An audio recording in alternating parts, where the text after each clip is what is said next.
Right. And like there's this idea, well, anybody can be your neighbor, yet there is a difference between your actual neighbor who lives in your backyard, who you Mhm. can stop by and bring them food and share a meal with them, versus the person you have to catch via a digital platform.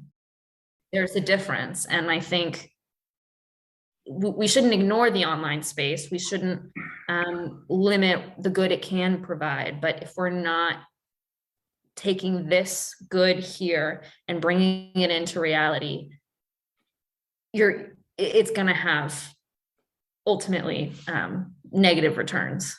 It has to be both. We're going to devote our energies to sports and gardening, all the cultural pursuits as far as they're concerned. In fact, we're going to put the goons to sleep. Meanwhile, we dig.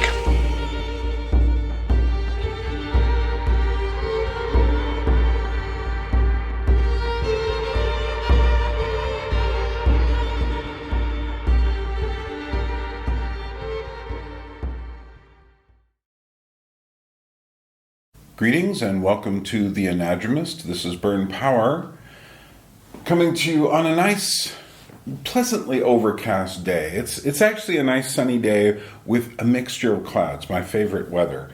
And of course, we're in Tbilisi, Georgia, and we are having another of our Anadromous dialogues. This time, our second time, or time and a half, we might say, because it's. We already just talked with Cassidy Poling earlier with Matthias Bergman, and that was mostly discussing the Bridges of Meaning Festival coming up in Landau, Germany at the end of August, the 26th through the 28th, 3 days. And I will be there, Paul Vanderklay will be there, and we thought it would be nice to do one more dialogue related to that. But this time, we will talk again, remind you of some of the details, but we're more interested in talking about one of the main themes of the event, and that is the difference between reality and the digital world in terms of human interaction. And that essentially all of this is good if it can prod things back in reality. If it keeps us addicted to the screen, then we have problems. And I think that what's been happening over in what's sometimes called the little corner of the internet, somewhere in the intersection between, I don't know, kind of coming out of Jordan Peterson, but he's not involved with this at all. But Jonathan Peugeot is like one little place. Paul Vanderklay is another.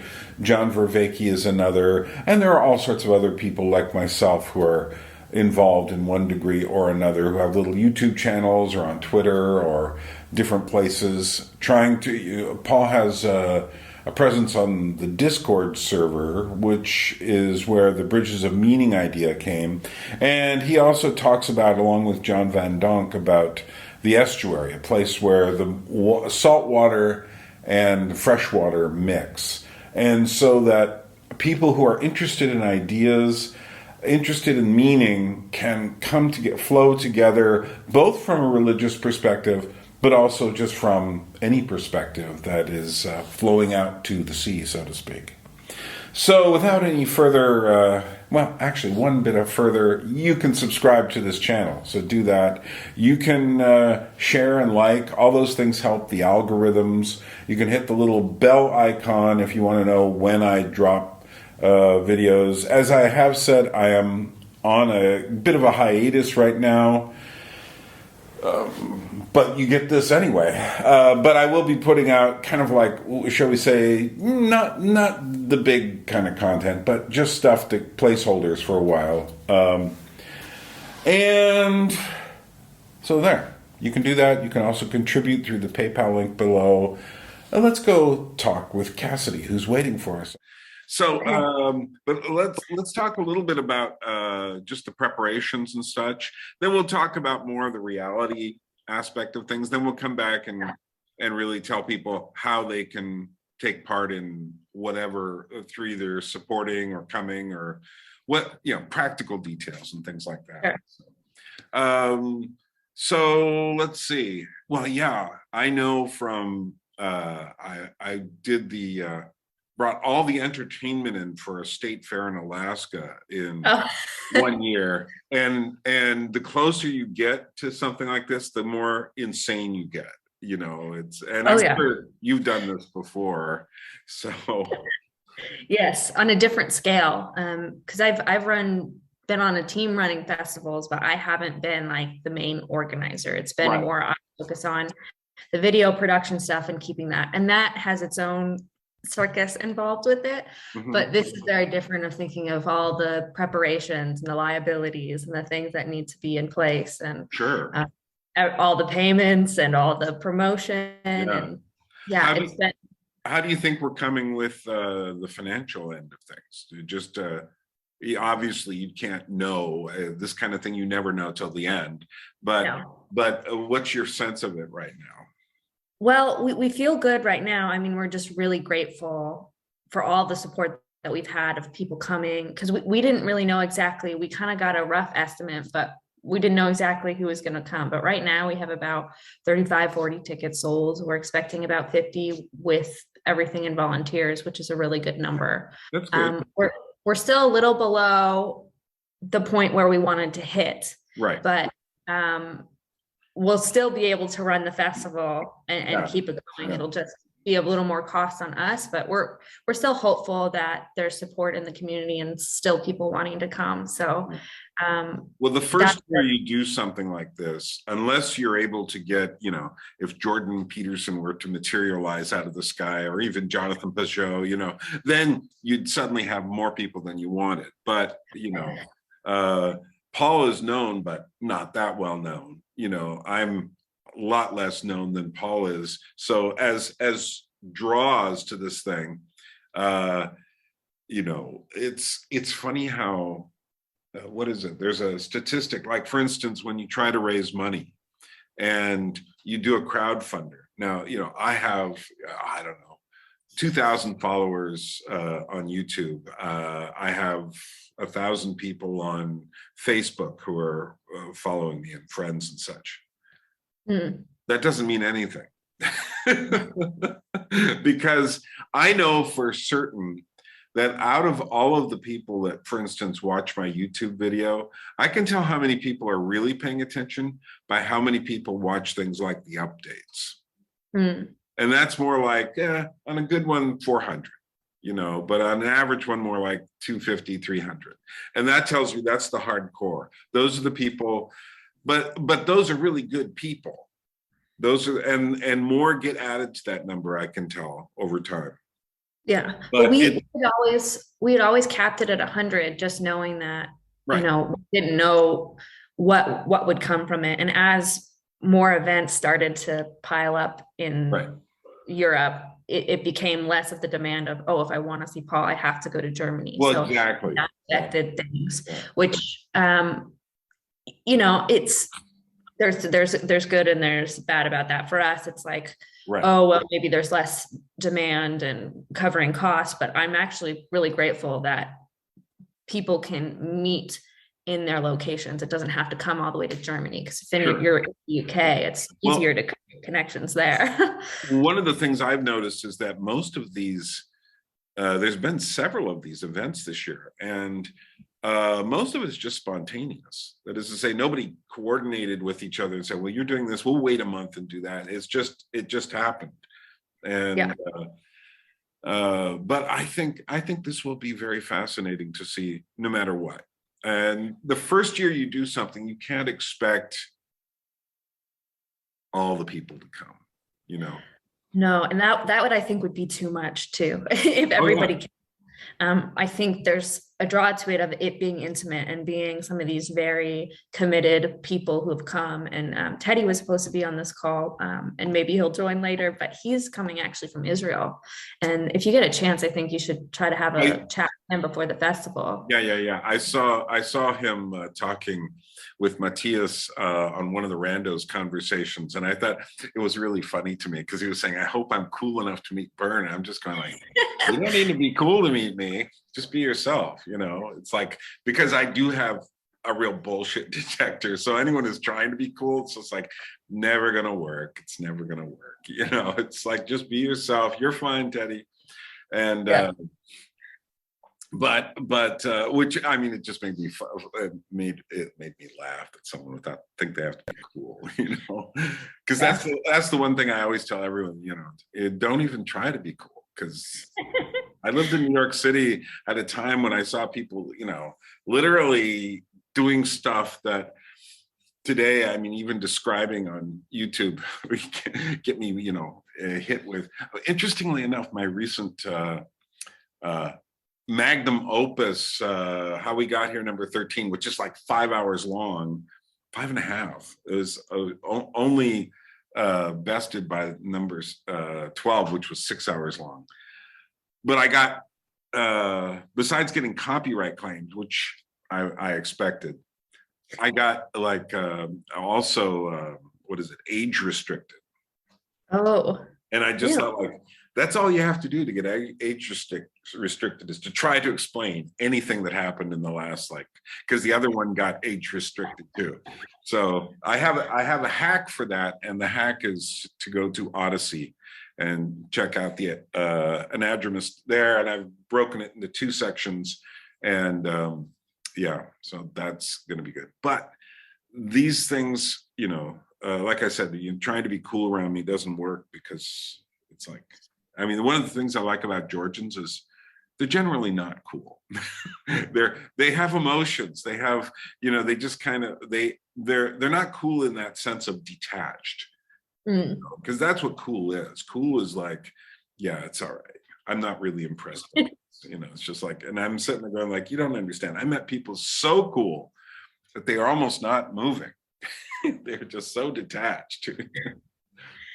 Yeah, no, I mean, I feel like there's to have that detached level in this community doesn't work, because you have to care about the things you're talking about. And so there's a certain genuineness and vulnerability that works with this little corner. So I mean, I think me and Matthias were both just floored about how generous people have been, how supportive they are of the festival, and their willingness to come and be a part of this thing. Right. So if we don't get a single dollar more or a single participant, we're still just floored by what we are able to do. And we are committed to this being a yearly thing, because we don't think that this movement is going to work in isolated events. There needs to be a continued participation and ability to meet in person to continue that growth. And we're definitely committed to that. Right. Yeah. And in thinking about the next one, whenever that begins to be thought about, I would like to get in a little closer to the beginning of it, to just talk about some of the, for instance, someone, who was it the other day, who was talking about, is this a festival, or is this a conference, or is this a retreat, or is this you have all these different words, and festival to this person implied, kind of like Woodstock, or, some big rock festival, or something where people are out camping. Well, there's an aspect of camping maybe here. Yeah, so there's camping, there is music, but just one. And we have a lot of speakers, and that's just how this event formed this year. But I think for me and Matthias, we both want the ability to be open to create more space for the arts. And we're actually working right now on trying to collect artists to showcase their work. I think it needs another description. Festival will do this year, but as it goes, for instance, it's the same reason I never tell anybody I'm having a party at my house, because the word party has certain connotations. And I have some very good friends, here in Georgia. Most of them are not going to come here, like party, but you just get a group of people who have that other connotation. And so I call it a get together. If it's got food involved, I'm going to make it special and call it a feast, because that throws people's expectations off. So that's why maybe in the future, working on a slightly different word that will be enticing, but not suggest things, put thoughts in your mind that you don't, we all know this isn't going to be Paul stock or something like that. Right. Well, I mean, I think we avoided the word conference, at least in my mind. Well, that's a very businessy sound. Right. Or just all about like the ideas that are spreading, because we want to create more community. We want to create more sort of open spaces, and we have these sort of bonfires and this music and this diversity, and we want to keep the door open for that in the future. Exactly. But yeah, there possibly is a better word, but Yeah, well, like I say, this is at the beginning, and so there's plenty of time to think about those things. Yeah. And of course, there's always a convention. So then you could have the meaning con, which then has its own kind of like, oh, I knew meaning was a con. And so it's like you get these words are tricky. Yeah. So what do you how are you seeing the development of I guess Matthias is doing more of the ground level, dealing with the I can't remember the name of the Sudstern. I'm probably not saying that right. It's German, but yeah. And but how are you feeling? Where do people seem to be coming from? As far as like, what kind of people seem to be coming? Just like nationality, like international wise. Yeah. So we're getting a lot of Dutchies. Okay. Quite a handful of Germans. Of course. Some people from the UK have had some interest, but I'd have to look at the list and see how many have actually bought and committed. But we have some. Teddy's from Israel, so that's, I think, our longest travel, minus Paul in the US. Right. But yeah, it's a lot of Germans and Dutch people, I think, the majority of it, but there's other kind of sprinklings of the UK as well. Someone from Belgium might be coming. But a lot of pretty active Bridges of Meaning members, right? Which is nice. I think it's great for the first one because it really sets the tone. Yeah. Definitely. And you want people who kind of have an idea of what's going on, which is a good reason why you don't have like some really super well-known person, because if you did, they would be coming for them. And the problem with that is then you're not coming to enter into the dialogue. Yeah. It's not about the movement or the space in which we're creating. It's more about the person, and eventually that might become the thing of like, how there's people, I'm going to see the people, but hopefully we can get enough practice in setting the tone of what Estuary has created that they come for them but catch the vision of the bigger movement. What I discovered with stuff I've done, for instance, I had many different events in my home in Alaska. People used to love to come there. Because for one thing, when you would enter into the house, I mean, right now I've got this part of the house looks like the way my house, it's hard to do because it looks the way my house should look. That is the dark part. The other part looks like, it's just a sterile white wall that I hung some stuff on, which doesn't look like what I do. But when you would enter into my house, you would be in my environment. And being, and I really love things that get people talking. So I often would have strange things hanging on the walls and stuff. And it's like you walk in and your first thought is like, where am I? And I love that because that throws people off. It's actually when people have, too clear of an expectation that they aren't able to to open themselves to what's going on, and instead they just bring what they normally do. So in Alaska, sometimes I would have get-togethers, and I worked for a while with this company that had lots of river guides, and these guys are particularly, guys and girls are particularly what can we say, hard to corral. It's like, herding cats, or in this case, herding salmon or bears or something. But, and I know that these guys, so I made them all to get them on my page. First of all, they were all really impressed that they would even get invited to my house. But when they walked in, the first time I did this, before we gave tours to people, we'd make them sign release forms saying, if you fall in the water and die, it's not our fault. So what I did was I had everyone sign a release form saying, you understand this is not a quote unquote party, as is normally understood to be drinking and loud and blah, blah, blah, blah, blah. And then, and if you do feel that this is what you came for, you may indeed leave and go to the local bars, and no one will think any of the less for you.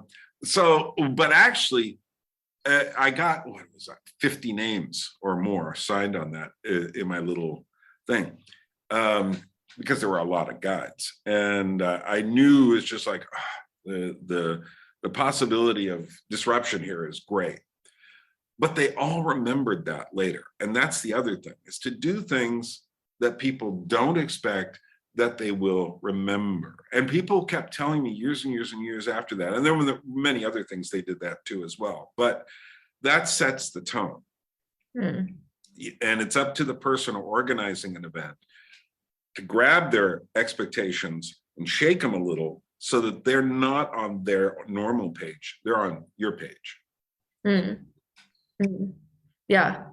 No, I mean, it'll be interesting. I definitely think the community center that is hosting us has this spirit, which aligns very well with the estuary movement, and they've been really supportive. So I'm hoping what they have to bring and what they can provide with their space sets the tone for that openness and that community building.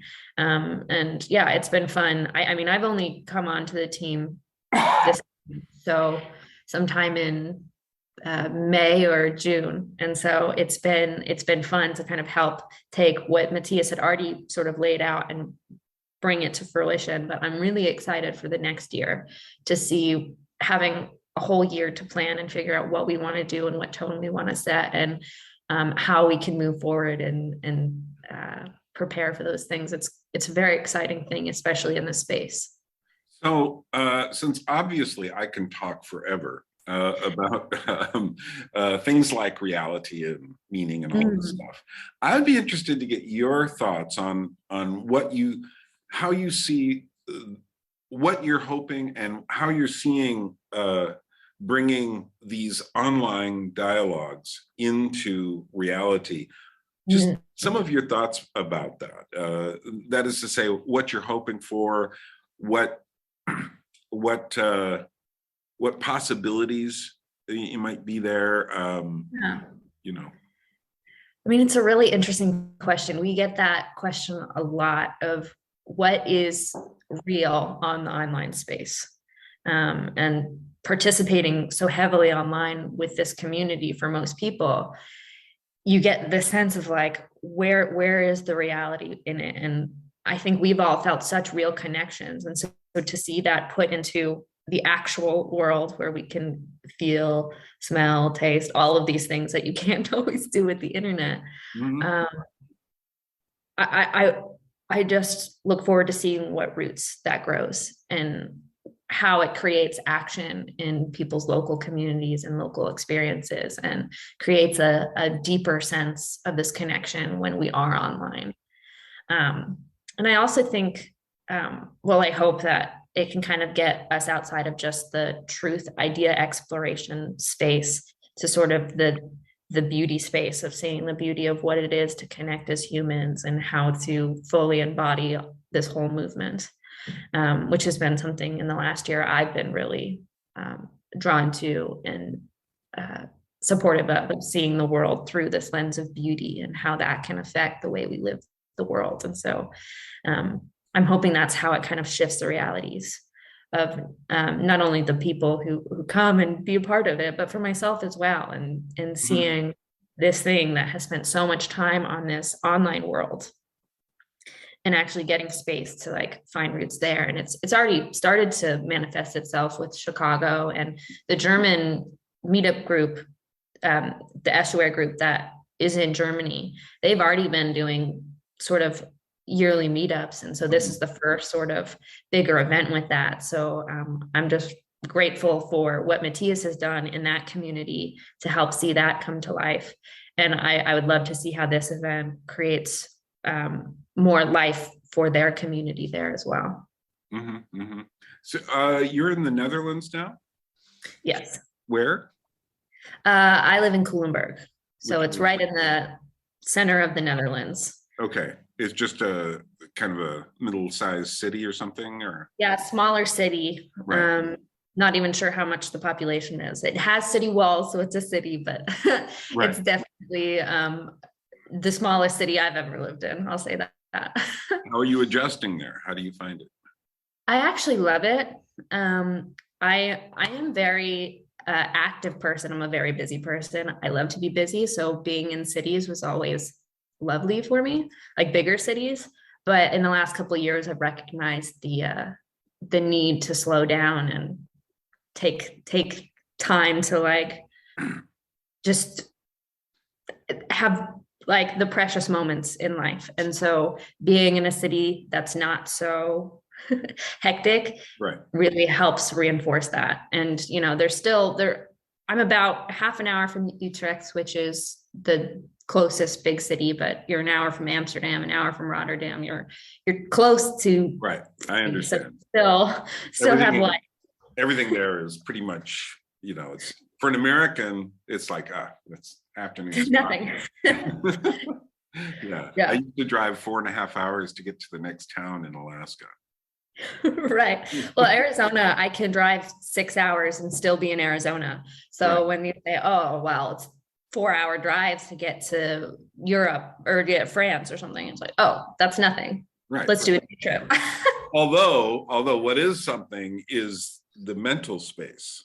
Sure. To adjust your, you know, it's like, yeah, we're going over the border and suddenly it's like, oh, wait, they're all speaking French and they're French. And oh my goodness, they have French attitudes. And, you know, it's like that kind of thing.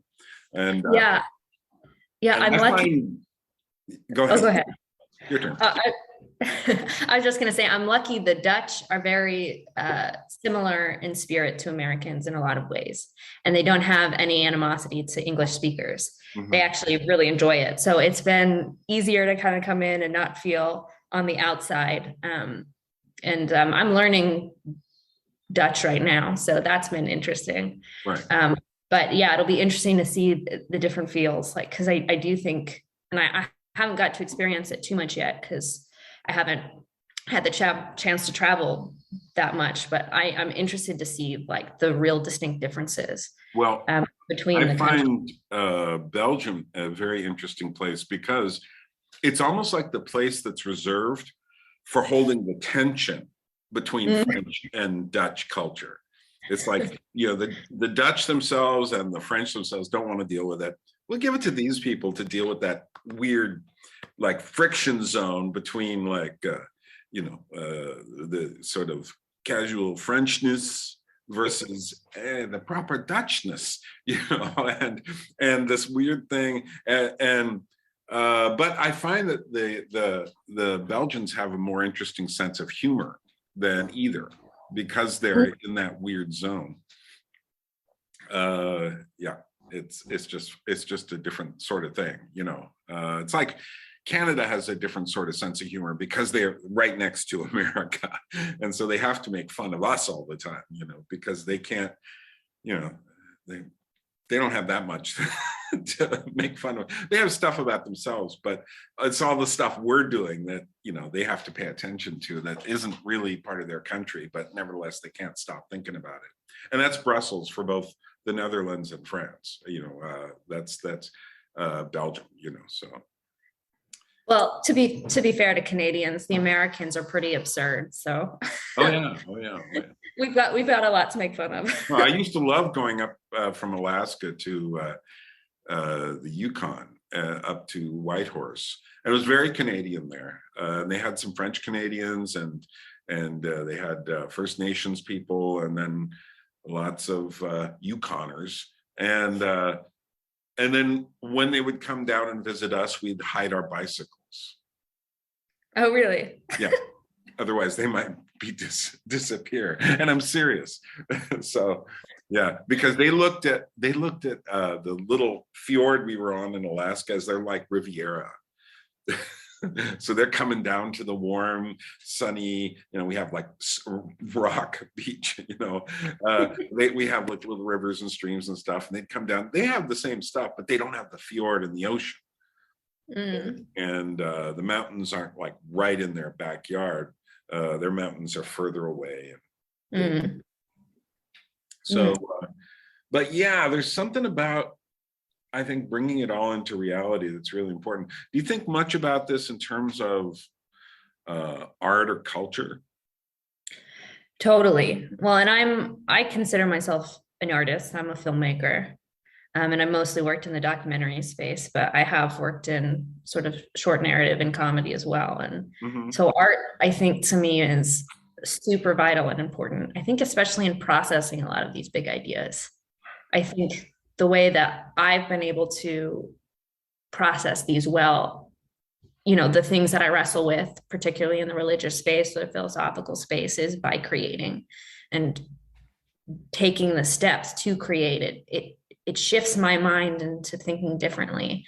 And so that's a huge aspect of this little corner that I would like to see the festival support in the future. And we're actually trying to do that now. We've been contacting some of our Bridges of Meaning artists and finding ways to display their art and showcase what they've created. And we have a lot of really talented people in that server. And so it's been exciting. We can only do a little bit. It was sort of a last minute thing we thought of. So there's only a little bit that we can do this year, but I'm also more next year. I would say it might be good to think of another thing down the road that's just more for the creative world, and one that's just more for dialogue, something like that. Because what you find is the emphasis is very different. I mean, what happened, speaking of Woodstock, originally Woodstock was supposed to be an art exhibition as well as a music thing. Well, no one remembers anything about art there. Why? Because the music overwhelmed it. Music tends to overwhelm things. And especially then it did. Now I think it's a little different, but still, you get a sound system involved and all of that, and it changes the nature of it. So maybe there needs to be something that's more for dialogue and something more for creative outworkings. I don't know. Yeah. Well, and I was talking to Sherry. She is one of the Bastion of Beauty members, and she runs a little group about art. I think it's called Art and Spirit or something. I'm sorry, Sherry, if you're watching this and I got it wrong, but she was saying that her and Karen Wong were interested in creating something like that. And I would love to see something like that. And I definitely think that for me, that is a huge aspect of what I want to support in this field is creation, not only just new media content creation, but actual like art creation as well, because I think art speaks in ways words can't. And each art speaks differently. Yeah. So, you have these different forms of things. It's easy to, and especially using digital video, audio video medium, to boil everything down to a package that can be presented on a screen. But I mean, that's why I love puppetry, is because ultimately you can't. That's why I love dance, is because ultimately you can't. A real painting, ultimately you can't really understand it. Theater, same. I've been reading about statues recently, and I'm like, oh, this requires more thought, and but but it's too easy for the filmic medium to capture everything else. Or these days, even film is captured by, this thing. Yeah, we're not even using film anymore. It's like this digital process, which has touch a different feel than film did. Yes. And I didn't realize that until I worked with film. And then I was like, oh, why do I work with anything else? And it's because it's so expensive to use film, but it's such a different, it's such a different, like, it's such a different medium. But I think sort of movements and film is probably the biggest way that people consume art anymore, like movies and TV and those sort of things, even YouTube channels. It's been the biggest way people consume art anymore. And it's kind of overwhelming because it uses every aspect of the artistic field to move towards a story, because you've got writing, you've got music, you've got images, and sometimes you have animation. Like, there's all of these things. And I do think there is something about looking at those pieces individually and separating them and understanding the place for all of those things. And I do think sometimes the consumption of media, because it's so easy, and the consumption of movies, it kind of gets us disconnected to the reality of the world. And I think some of these other art forms have a better shot of like separating us from this thing that is constantly dumping information into our heads. Oh yeah, yeah. Well, I'm taking a little bit of a break from content creation. It's not even, it's just content creation, which means I don't know what. But until after the conference, and I'm spending 10 days in Germany, then visiting friends, and I'll end up in Berlin before coming back here. But because I just dropped this huge video, for one thing, but also because I just need a break. It seems like a good time to take a little bit of a break, and it's helping me come up with my ideas about reality that I want to talk about. And but I think that it is too easy for everything to happen by screen. And it's also, when you're watching a lecture of something, which is great. I mean, I'm glad people watch my stuff, but it's too easy to let it just kind of roll over you like a waterfall, and think you've understood it when you haven't. It takes a long time to understand something, and this is something this is why I really like the Rockmacher videos that I've put out, because he really emphasizes that we think we understand something because we see it. For instance, you walk into a museum, see a great work of art, and you think you understand it. It's just like you say, yeah, I've seen that. No, you haven't. That artist spent hours and hours and days and sometimes years and years painting that thing. And you come up there and, you spend maybe 5 minutes looking at it, read the little caption, walk off. You didn't see anything. Any more than if I drop you into the Caucasian mountains here, the Caucasus, and I drop you into a place, and there's like an old shrine on a mountainside here, and cattle up here, and then huge, 15,000 foot, 5,000 meter mountain above you. You don't understand what you're looking at. You don't understand what this village is. You don't understand why that person's, that nobody owns their own cows, but they do, but they don't. You don't understand how the village works. You don't understand the culture. You're just taking a snapshot in your mind. And many people, that's their experience today, is the snapshot of things. And even then, it's such a poor, it's not like they're taking great photos in the sense in their mind, putting it aside and meditating on where they were. And in fact, many times they weren't even in the place where they were. That is to say, they took photos. Literally, look at that. That's nice. That's nice. They don't look at it. They get home, and then maybe they'll look at it in their camera for a moment and file it away, maybe, and then put one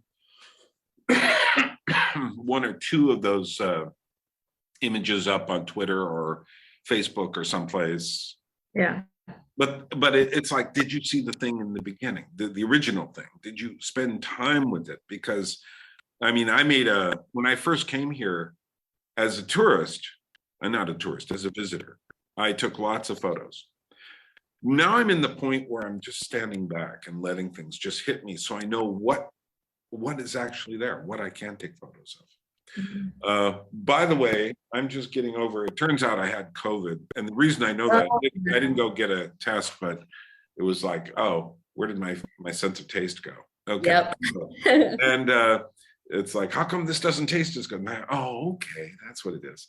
But it's just like super mild by. So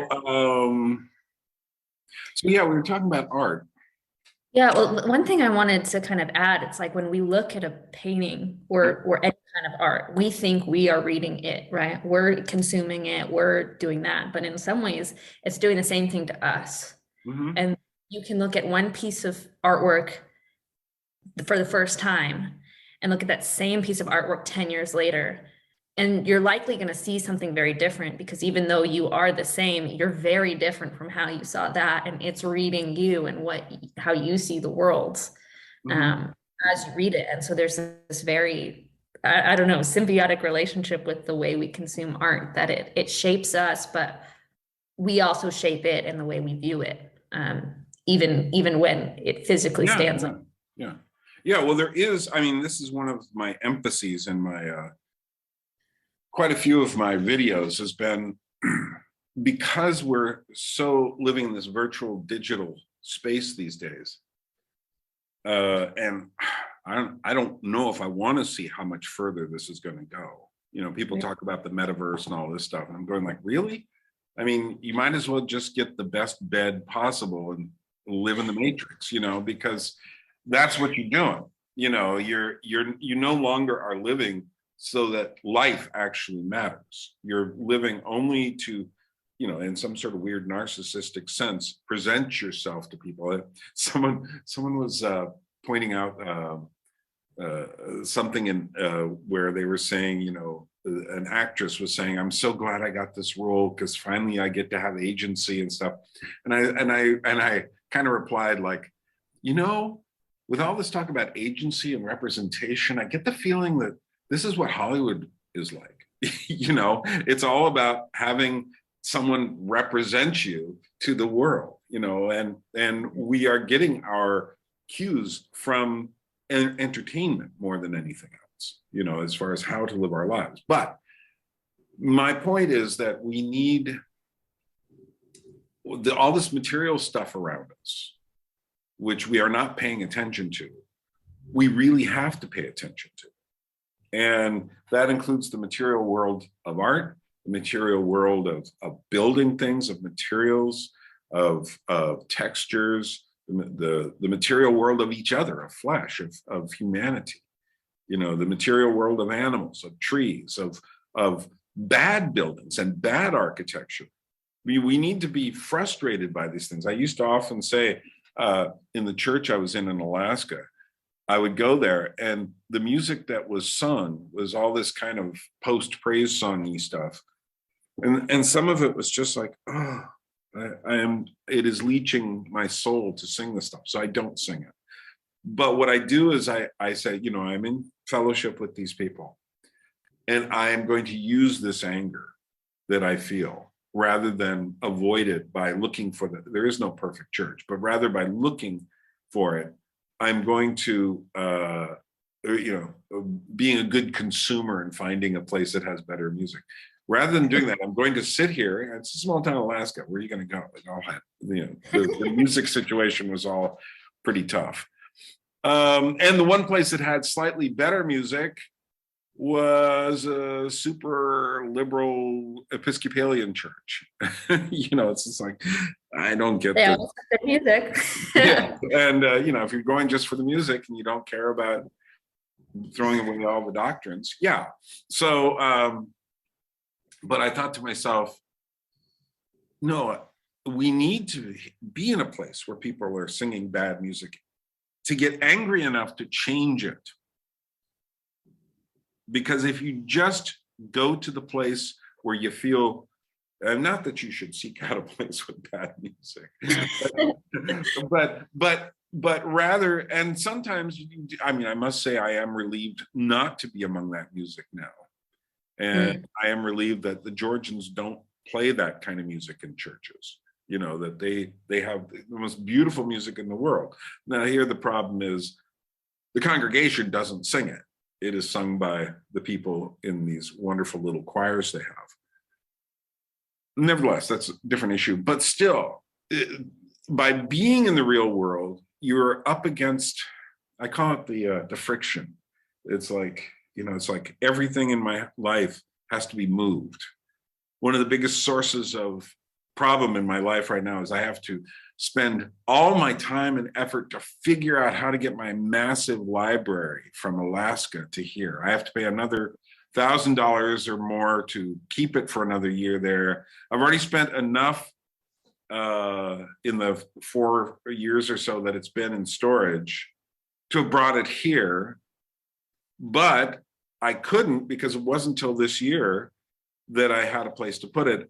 But then this war showed up, and you know, it's like, okay, God, it's all right. But I've realized, you know, being the possessor of too much physical junk, nevertheless, this is what life is like. You can't get away from entropy. You can't escape the physical. And this is what I think we put into the digital, is our dream of doing that. And then suddenly the computer goes down and it breaks because of the physical. It's getting too hot. It's like, you know, the power sources, the cord breaks, you know, the things inside of it aren't doing what they should do. And then suddenly we're lost. We're like, oh no, or our whole day, for me, this happens. My whole day gets hijacked having to figure out a way to save what I was doing or something like that, you know, to find it again.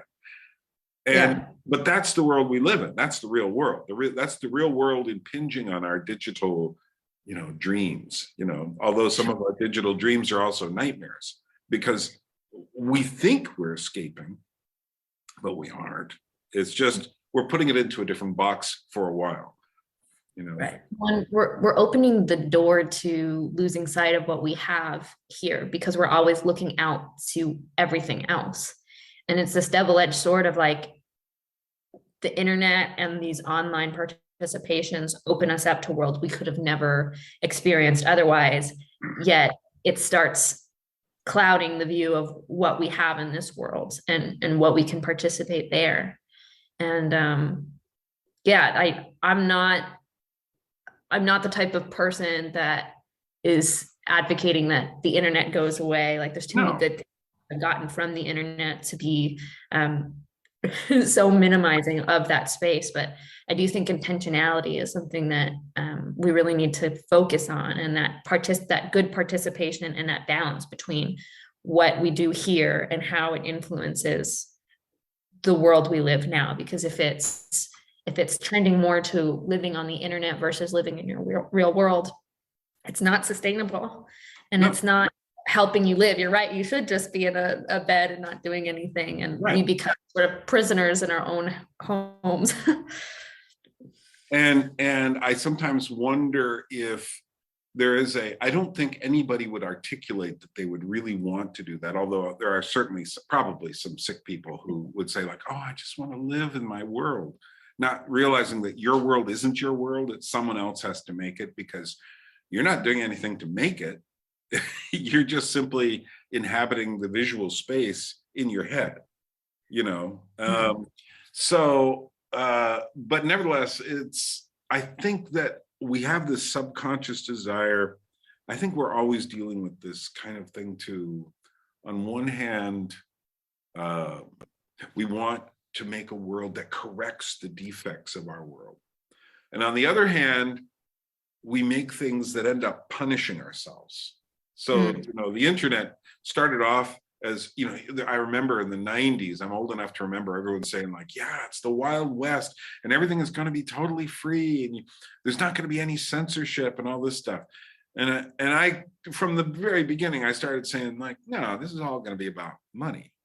You know, this is all going to be, people finding ways to get money out of each other as the primary source here, and what's the porn? The porn is a way to get money out of you. It's not, that's number one. That's why it's there. It's not there simply for what it is. It's got a second thing, but it's also, all these things have another purpose, and that purpose is to, I don't think anyone ever looked for like a Russian bride online, or went to Tinder, or joined some sort of chat group, or even bizarrely enough, OnlyFans, that kind of thing.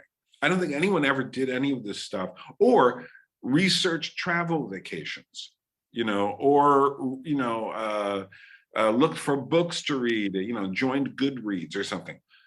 I think all of these things have in our mind a kind of hope that we will save ourselves somehow through these means. That is, say, we will find the person who loves us, that we will find books that tell us how to live, that we will find meaningful ways to travel and such.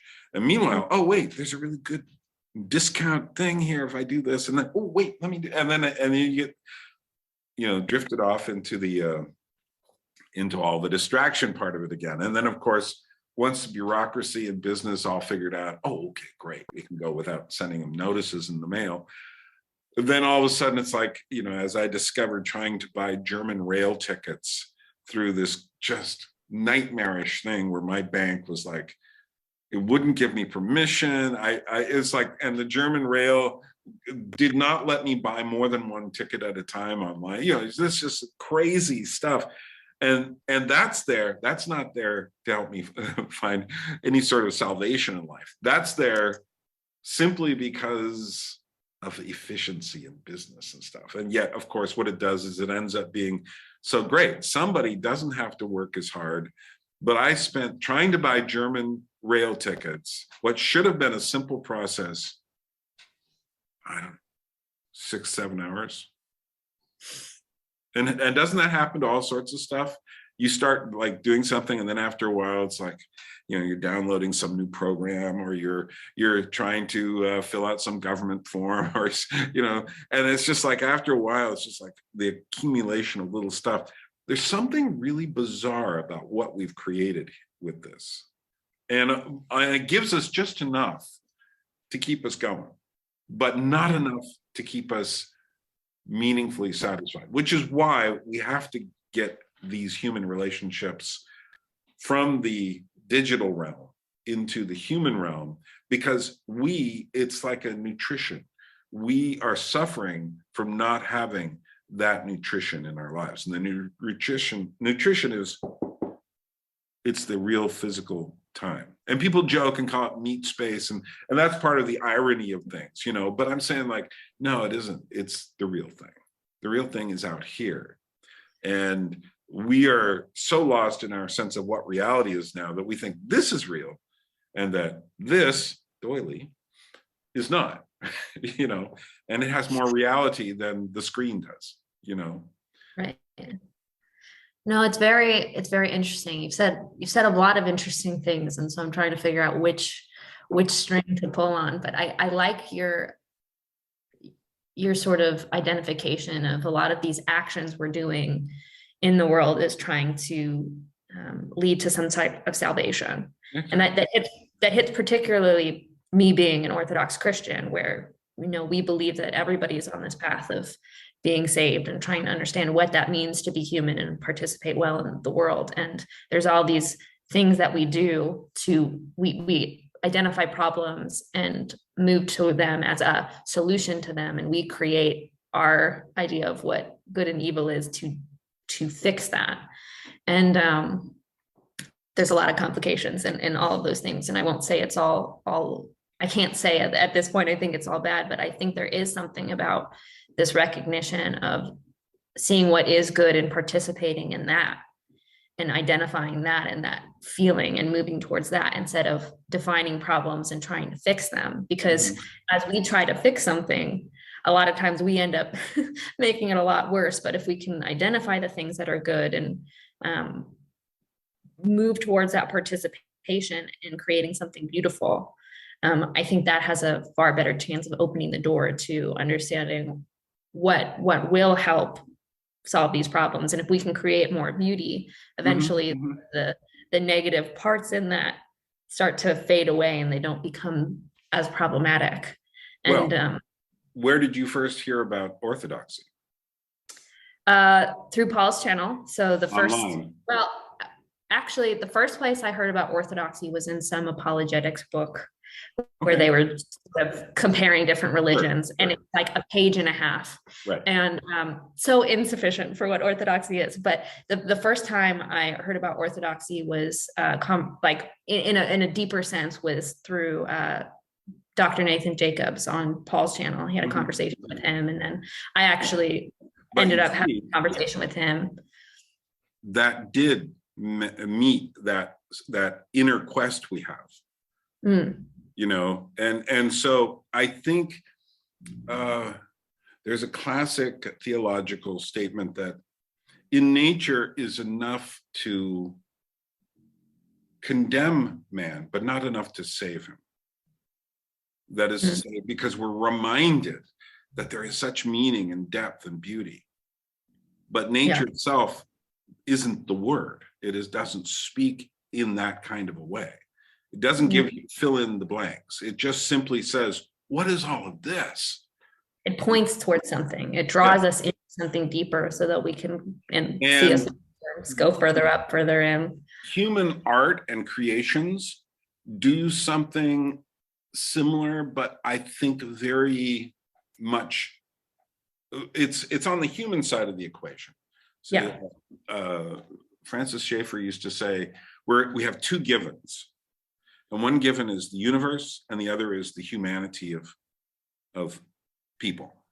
And the humanity of people gives us all these other questions, like, you know, whether they be good questions or bad questions. You know, why is there so much hope around small children that they will grow and become something? Why will someone at work backstab you and betray you and you know, try to get your job or get you fired or something? Like, you know, you have these different, the human condition raises all these questions that nature doesn't raise. Nature doesn't tell you about betrayal in that sense, or about human evil. So these are the two givens. And so on the human side of the equation, you have all of our art and technology and all of the things we create. And it also speaks. But again, it doesn't speak it doesn't speak with the depth of God. No. But it speaks in a way to raise more questions that we need to be attentive to. And this stuff is one of our creations, and I think we use it to prod those questions. Or as Marshall McLuhan said about all media, that the medium is the message. That is to say, each medium says something different. We're not even talking about what's on it. We're talking about how it functions. And many of these things are replacements, but also media amplify things. So I can talk to you right now. I was talking to you when you were in Arizona last time. Now I'm talking to you in the Netherlands, but someone from South America could be listening to you right now. It amplifies our ability to talk. Right. It also amplifies the evil we can do. Oh, yeah. You know, and we're seeing that more and more. At the beginning, people didn't quite understand that, you know, but now we're beginning to understand, you know, there's weird forms of addiction, weird forms of life that we have now, you know, or it's that weird sense of you know, that thing in your pocket that's always like, maybe someone's trying to get in touch with me, or it's just like you're always, part of you is like in there. And even when you're in a room, when you're with your friends, you want to look in there, no matter what it's doing, you know. And you know, the cliche of, you know, family out eating Sunday afternoon in some restaurant, and the teenage daughter is just like scrolling away to one of her friends typing away, right? But here's the thing: if that friend was there, she would be typing to someone else. Yeah. And that's what this does to us, is it gets inside. Well, I've served tables. I worked in the restaurant industry for 10 years, and I've served tables where everybody is on their phones. Oh yeah. The whole dinner. And it is a wild thing to see and be sort of on the outside of right. Sort of this I don't want to call it a ritual, but this participation where you come together to meet and to break bread. Mm-hmm. Yet it's like this disconnection in this active connection, and it's very fascinating to think about. And I think the whole idea of social media and the ability of having these smartphones, like, it affects the psychology of people so much. And I tend towards the minimalist side of the participation, even though I'm not always good at it, because I do think that there is some real danger of being too consumed by those things, but learning how to allow that to be intentional and find that place and let what you learn in these worlds right. grow roots and enhance the real world. And you said something too about this idea of like being part of the digital world gets you away from the physical. And I think it just sort of reflects sometimes the perception that people have in this religious frame of the belief of what the material is. And there's a lot of religions or philosophies, and even some types of Christianity, that think the escape of the material world is good, but I don't see that as being the truth. What's in Christianity, and it's the redemption of it that's important. Exactly. It's not. That's one thing, is that a lot of people think, we'll move beyond this. Whereas, was it another thing that, not to bring up Jacques Ellul all the time, but another thing he mentions is he has a book about the apocalypse, the book of Revelation, and he says that in the beginning, God gives us the image of the garden. He puts us in this perfect place, but a garden isn't a jungle. So it's a place that is controlled nature. And then we go through the messy, terrifying realm of history.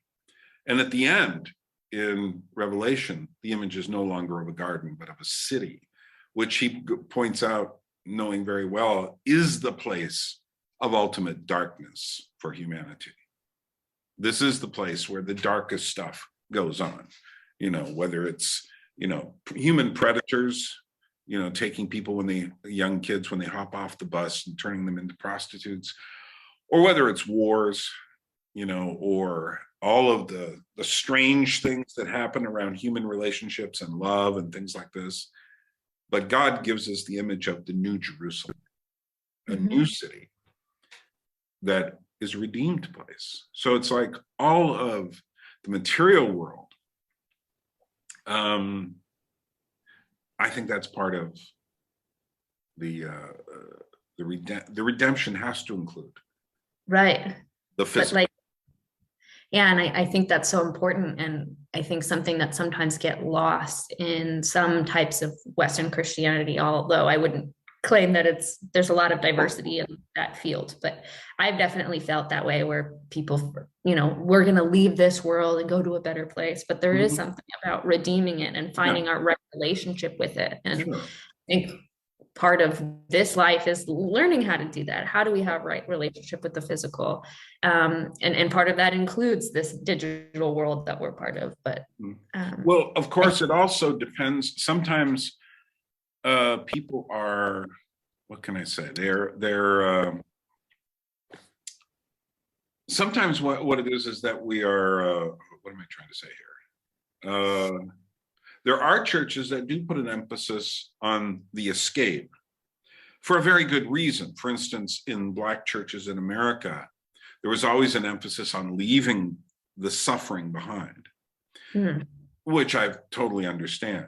And at the same time, I don't think most of those people would be saying we're going to a place where it's just clouds, And in fact, great Mahalia Jackson gospel song, when she's talking about climbing up to see people, she talks about the apostles, and eventually she talks about Jesus and stuff. But right before Jesus, or is it right after, is her mother is finally seeing her again,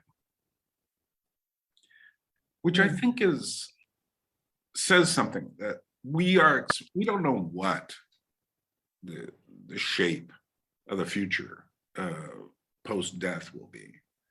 We don't know what the resurrected body really is like. We don't know these things, but we know, and I think almost all people have this inside of them, this idea that all of this has to be for something else. Yeah.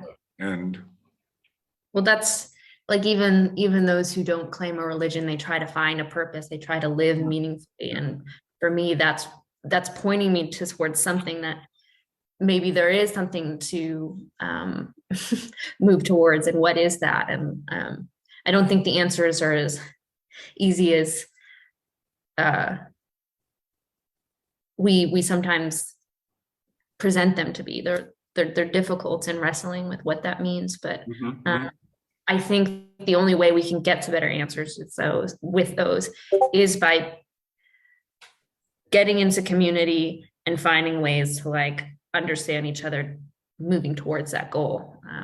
Well, I think the main point is this, is that what are the main two commandments that Jesus gives? Love the Lord your God, love your neighbor as yourself.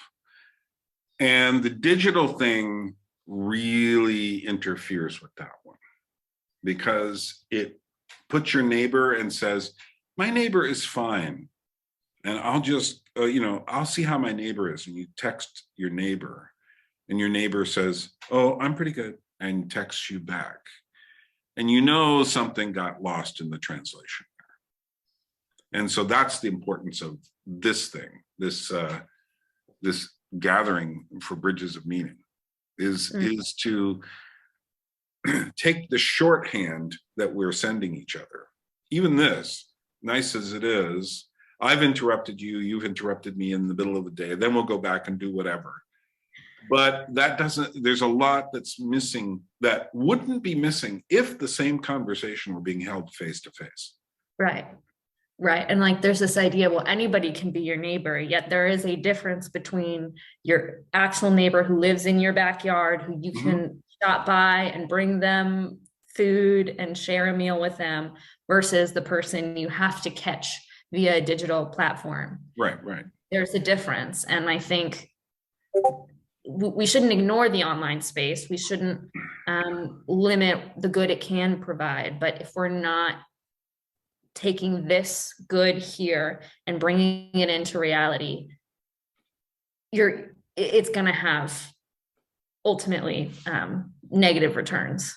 Right. It has to be both. Right. And people already, and I think this may be one of the best parts of the whole pandemic, is that it really reminded people that, hey, there are human, physical people you need to talk to. You can't just stay at home. Yeah. And that's a good thing to remember. Well, I think it got people thinking too about what is meaningful. Right. Like what is meaningful. And that's a big part of it too. So let's go ahead and kind of move on towards the practical details of okay. So the Bridges of Meaning Festival is coming up in Landau on the 20. Why don't you give us the dates and times and things? Yeah. So it's August 26th through the 28th. The first event is a bonfire event starting at 6 p.m. on Friday. And then we'll have events all day Saturday and all day Sunday. If you look at our website, you can look at a full schedule. Byrne will be there talking about reality. So I'm really excited to hear your talk and see how that comes out. But we're also having Paul Vanderklay there talking about estuary, sort of what is it? What's the difference between that and church? And then John Montonk is going to talk about estuary protocol and sort of this system he created to help estuary leaders have better conversations. And we'll have chances to have structured conversation, but also unstructured conversation, to listen to music, to view art, and to really just build community and kind of inspire people to take what has happened on this internet platform and bring it into their own communities in real life. And so tickets are on sale now. You can buy them at the registration page. Right now, up until August 14th, we have reduced prices. Tickets are regular prices are $150, but if you want to have lunch with Byrne and other speakers, you can also pay $225 and get a seat to have lunch with them. But yeah, it's going to be a lot of fun. The bonfires and the concert, we're actually going to be selling as individual tickets through the Sud Stern Community Center. So if you can't go to the whole thing, but you'd like to be a part of a piece of it, those things are available to just anyone. So if you're close to Germany or live near the Landau area, feel free to stop by and see that. But and Europe is it is big if you go from the edges to the edges, but if you're more towards the center, it shouldn't be impossible for you to get there. So there's still time to think about it. Also, if you get in touch, I believe you can confirm this. For instance, let's say you're in America or I don't know, some other place in the world, and there's only America and some other place in the world. So you can get in touch with them, and you can't make it, but you'd like to help with the funding of these events. There is a way to do that through the site, correct? Yeah, you can still make a contribution to help us fund the festival, and we'll be providing early access to the recordings we had at the festival for anybody who donated. So that's something you can do too. And if you want to see people come but can't come yourself, you can gift those tickets so that we have the ability to allow anybody to come despite, price limit. Anyone who showed a desire to come but couldn't afford it? We've had a couple people and we're working, we've actually gotten some tickets donated, so we're working to get those tickets placed. But also, if you can't come this year but you want to come next year, you can purchase a ticket now and designate it for next year's event, right? And we'll have that available too, so it'll be at that $150 reduced price. So yeah, I mean, where will they be staying? Where that is to say, where? Tell me a little bit about accommodations and food, things like that. Yeah, so for accommodations, it's up to you to kind of figure out where you're staying, but we are offering some spots available to camp on the actual festival site. We're allowing up to 20 people to do that. It's $20 for the whole event, coming in Friday afternoon to set up and leaving Sunday after the conference.